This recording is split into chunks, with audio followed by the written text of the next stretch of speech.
थगायबावनो 100था मोसौ अरथारब्ला मोसाबो गावनो थैनाङो।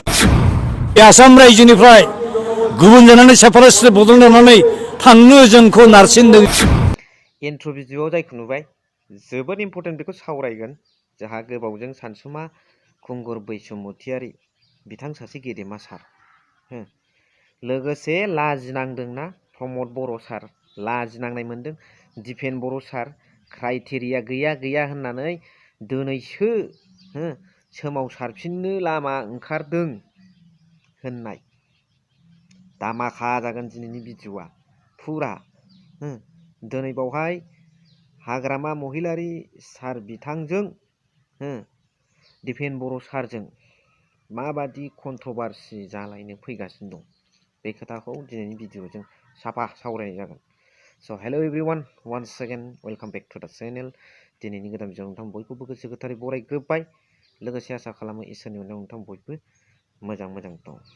स' जोंहा सावरायनांगौ खोथाया बेनो, हाग्रामा महिलारि सारा बिटिसिआव सरकार दानो थांगासिनो दङ। दा बेवहाय दिपेन बर' सारजों माबादि सौग्राव सौसि कन्ट्रभारसि जोंहा सोलिदों, बेखौ एसे उनाव सावरायगोन। बेनि सिगां दिनै दिपेन बर' सार, प्रमद बर' सारमोना लाजिनो ओंखारदों।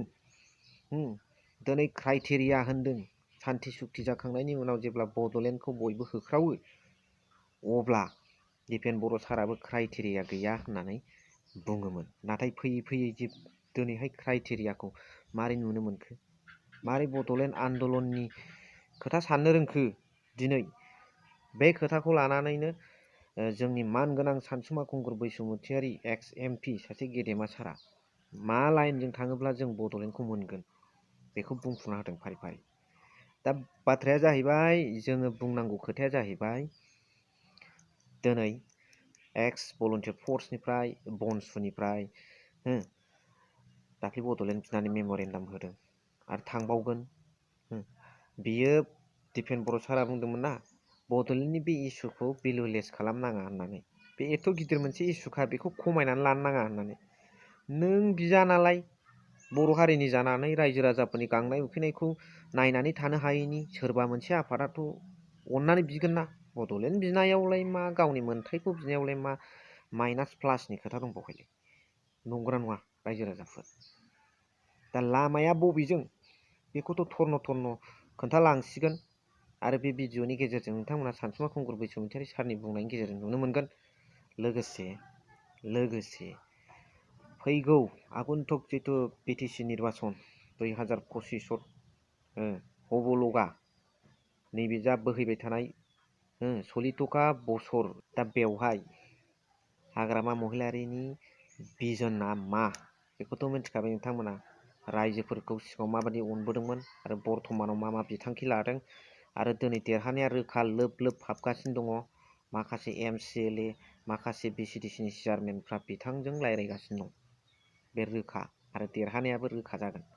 अब्ला दिनै कन्ट्रभारसिया दिपेन बर' सारजों निस्सय हाग्रामा महिलारि सारा फैगोन। आरो दा बर्थमानाव सोलिगासिनोखा, जेबादि हाग्रामा महिलारि सारा जेबादि स्पिडजों दावखोगासिनो दङ हाग्रामा महिलारि सारा, बेनि स्पिडखौ स्पिड ब्रेकार होनो दिपेन बर' सारा आवगायबोगासिनो दं। फैबाय थानाय समाव बिनि सोमोन्दै मोजां बिथं भाबै सावरायगोन। सोरबा आंनि नायगिरि बिथांमोनाव नलेज दंखायो, बिनि फारसे मिन्थिनानैबो थाखादों खोमा। जिखुनु जाया कमेन्ट्सआव लिरनानै हरबानो जाबाय। स' अब्ला दिनै सानसुमा खुंगुर बैसुमुतियारि बिथां सारा मा बुंलांदों, बड'लेण्डखौ जों माबोरै मोनगोन, आरो बेवहाय प्रमद बर' सारा जोबोद लाजिनाय मोनदों, गाव हायाखिसै नालाय। दा बेखौ नायलांबानो जाबाय आरो जोबनायाव कमेन्ट्स हरबानो जाबाय। 1950आवसो एसामिस लेंगुवेजआबो 8 सिडुलाव हाबदों, संबिधाननि 8 सिडुलाव, द'थि सिडुलाव। जोंनिया 2003आव हाबदों। गदायमालाय मा जानो? दिनै जम्मु काश्मीराव मोननै, मोनथाम, मोनब्रै गुबुन स्टेट दं। इण्डियायाव मोनथाम, मोनब्रै लेंगुवेजआ स्टेट अफिसियेल लेंगुवेज। जम्मुआव हिन्दी, काश्मीरी लेंगुवेज, गोबां लेंगुवेजआ स्टेट अफिसियेल लेंगुवेज। उर्दुआबो स्टेट अफिसियेल लेंगुवेज, हिन्दीबो स्टेट अफिसियेल लेंगुवेज। साउथ इण्डियायावबो तामिल, तेलुगुआबो स्टेट अफिसियेल लेंगुवेज, इंलिशबो अफिसियेल लेंगुवेज। बेबायदि एग्जाम्पल दंब्ला जोंनि आसामाव मानो जानो मोना? बेंगलि लेंगुवेजआ बर' भेलियाव स्टेट अफिसियेल लेंगुवेज जोंनियाव मानो जानो मोना 1960 आव असमिया रावखौल' जबरदस्ति स्टेट अफिसियेल लेंगुवेज बानायनायनि जाहोनावनो जोंनि नागा बिदा फंबाय मिज'फ्रा गार' खायजा जयन्तिफ्रा अरुणाचलिसफ्रा दुखु मोननानै रागा जोंनानै थानो हायैनि एसेबां गिलु-बालु सोमावसारनायनि जाहोनाव आसाम रायजोनिफ्राय आलादा रायजो लानानै बिथांमोना गुबुन जानानै थांनो गोनां जादों। दा जोंखौ बेखौ लुबैदों नामा?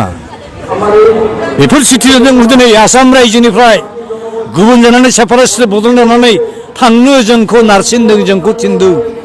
जोंहाबो उफाय गैया।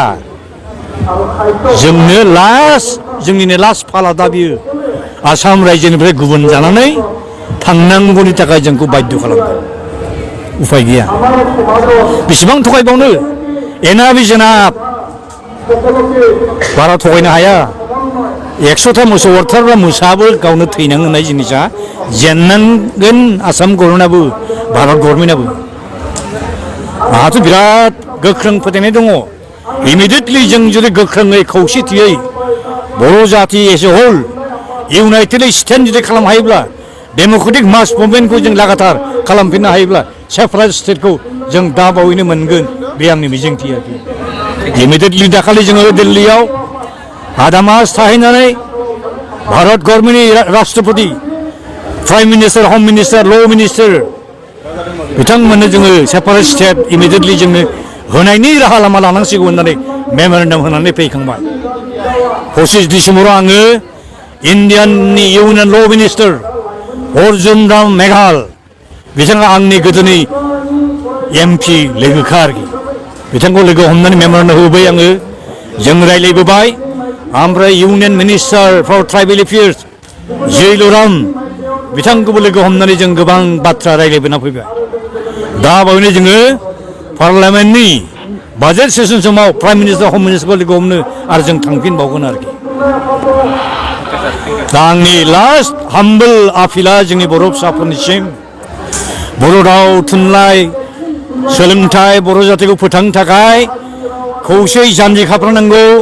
गावजों गावनि गेजेराव जि एना-एनि साननाय गोरोन्थि सानफ्लांलायनाय गासै बावजोबनांगौ।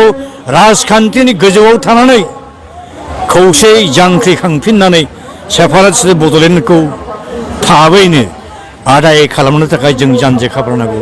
बेनो आंनि लास्ट खावलायनाय आरोखि। गोजोन्थों। स' थेंक इउसै भिडिअखौ एसेखिनियावनो फोजोबबाय। Thank you for watching. Love U.